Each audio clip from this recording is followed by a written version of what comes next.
53-year-old man marrying a 9-year-old girl is definitely wrong. Today, in Cairo, New York, London, it's wrong because it's a violation of the law. Eudora Comnene, the wife of King Baldwin III of Jerusalem, was born in 1145. She became the wife of King Baldwin III at the age of 13. But maybe today, in some other parts of the world, is not wrong because it's not violating the law or the customs and traditions of people. And maybe in those three cities, Cairo, London, or New York, few centuries ago, it was not wrong because it was not violating anything too. So to say that something is wrong or not, you have to say it's wrong because of what? Because it's violating what? Now let's go through European palaces to see more of these cases. In the 12th century, on September 14th in 1169, a Byzantine emperor named Alexis Comnenus II married a beautiful girl named Agnes when her age was only 9 years old. It was an official and natural marriage back at that time. Also, when do people get married? Usually people get married after they finish their studies because it's very difficult to study and be married at the same time. So in the cities you find girls getting married in the age of 22, 23 after they finish college. In the villages where usually people don't go to college, you find girls getting married in the age of 18, 19 after they finish school. What do you think was the case when there were no schools or colleges? What were girls doing? They were just getting married as soon as they reached puberty. Mary, peace be upon her, gave birth to Al-Masih ibn Maryam, or Jesus, when she was only 13 years old. Actually, today, after 1500 years, you find in the US girls getting married by the law at the age of 13. In New Hampshire, the age of marriage starts at 13 years old for girls by the consent of their parents. In Texas, 14 years old. In Missouri and Mississippi, 15 years old by the consent of their parents. Also in Spain, until 1995, it was 12 years old. And now it's 13 years old. In Canada, 100 years ago, it was about 11 years old.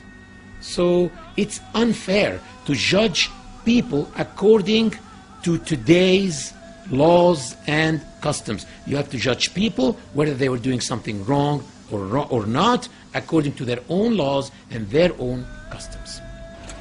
In 1184, Margaret, the Empress of Hungary, got married to Isaac II, the Byzantine emperor, when she was only 9 years old. This is why it's illogical to criticize the marriage of the Prophet Muhammad, peace be upon him, to عائیشه, the daughter of the Prophet's closest companion, Abu Bakr.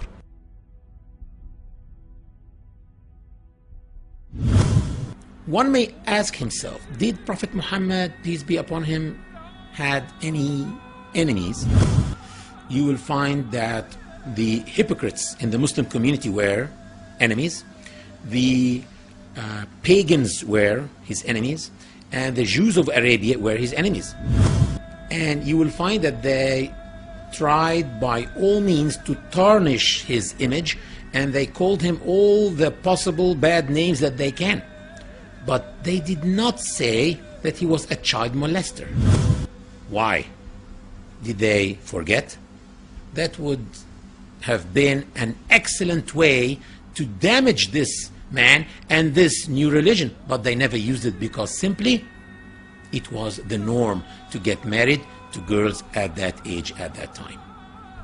And for those who say that she was a molested child, molested by Prophet Muhammad, peace be upon him, I ask them, do molested children love their molesters? And if you want to read the perfect love story, Shakespeare, We all know this famous British outstanding playwright and his famous play Romeo and Juliet, with which the age of Juliet, the heroine of this play, was not more than 13 years old. I recommend that you don't read Romeo and Juliet, because actually Romeo committed suicide at the end of the story. Read Muhammad and Aisha. In the very words of Aisha herself, explaining how beautiful this relationship was between her and Prophet Muhammad, peace be upon him.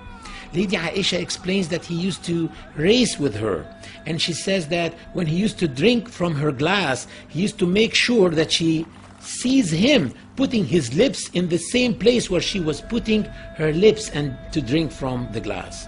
Lady Aisha says that when she used to say, "Oh my God, I have a headache," he used to say, "It's me who can sense your headache in my head." Lady Aisha was so proud that he died in her arms.